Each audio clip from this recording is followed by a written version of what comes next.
This is the best way to work on your own personal sound as a jazz musician. This is not the only way, but it's my way of working on my own unique voice, and I wanted to take the time today to show you my process. The idea is simple. We're going to transcribe ourselves. We're going to improvise over a tune that we know or a tune that we're trying to work on at the moment, and we're going to record it. We're going to listen back to this and we're going to transcribe it. And we're going to try and work out what we like and what we don't like. Right now we're looking at a solo that I just played over Indiana. It's a tune that most jazz musicians know. It's the chord changes that Donna Lee was based on. It's got loads of little harmonic moments in it that come up in so many songs. It's a really good one to learn. But for me, it's the right balance of being quite simple, but then also having a bunch of little harmonic movements in it that are really going to help me work on my playing. Let's check out what I played.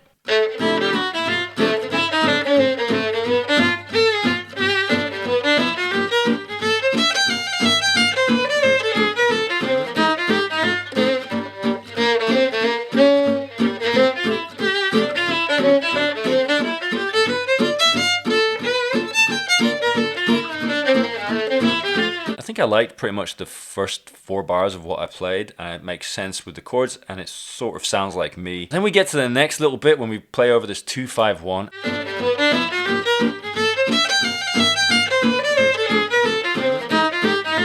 And I think I sort of played a little bit fluffily in a way. I was playing within the changes, but then I just sort of played around in F, and it just didn't feel that exciting to me. It was okay, and it's not the end of the world, but I just wanted to try and make it a little bit better.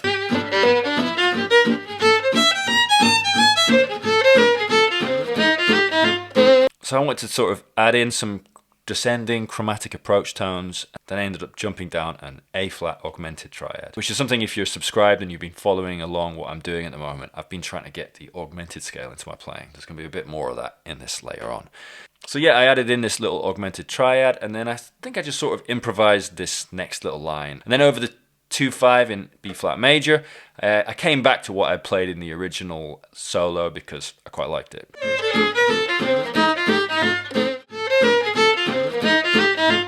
And then so the next 8 bars, I really did decide to sort of change it.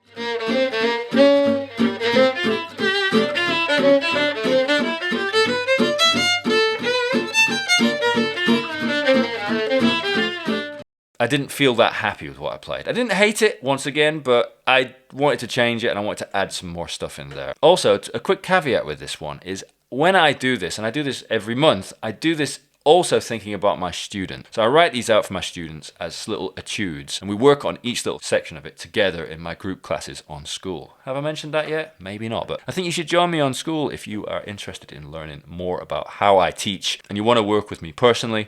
Get me on Skool. There's loads of different ways that you can learn from what I do. Yeah, this next 8 bars, I really did decide to just put some stuff in that I wanted to get in there for myself and also for my students. So I stay quite simple over this 4 to 4 minor. Over the F major, I add in this very simple but very common sort of major sound. It's something that I play a lot, but it is something that I like and I want to get more into my playing. And then when we get to G7, I decided I want to use this long whole tone scale pattern. I don't know where I've heard it before, but I just really like it as a sound, and it really does show off the whole tone scale, and I just think I just like it. So I wanted to put it in over that long G7. And then I really wanted to shove in one of the patterns that I've been working on myself in my whole tone scale journey. As I said, check out some of my most recent reels to find out what I've been up to. Yeah, and I wanted to just throw these in over a 2-5-1 sequence. And I think actually I quite like this little line. I'm hoping to try and get it into my playing.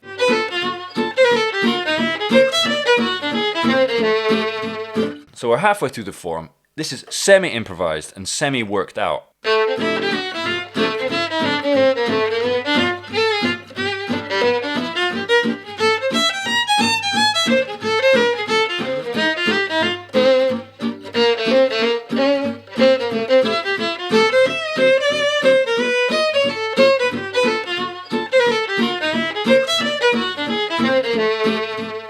this is now something that I'm going to practice to try and make it better. I'm going to try and practice it to work on my technique.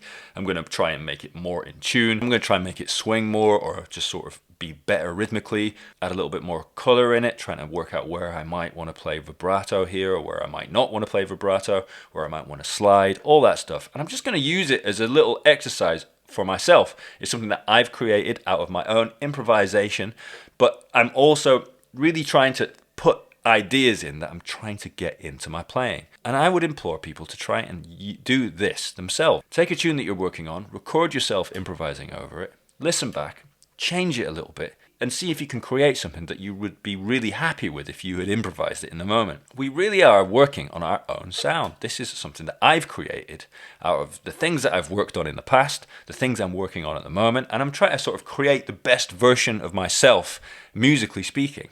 And I'm also giving myself a tangible exercise to work on whenever I have time to practice. If you like this little etude and you would like a transcription of this etude, come over to Skool and join me on there. I will create one of these pretty much every month for my paid members. And also I practice these ideas methodically with people online on Zoom each week. But otherwise, try and use this in your own practice and try and do this yourself. It's a great exercise in creating your own sound. Thanks very much.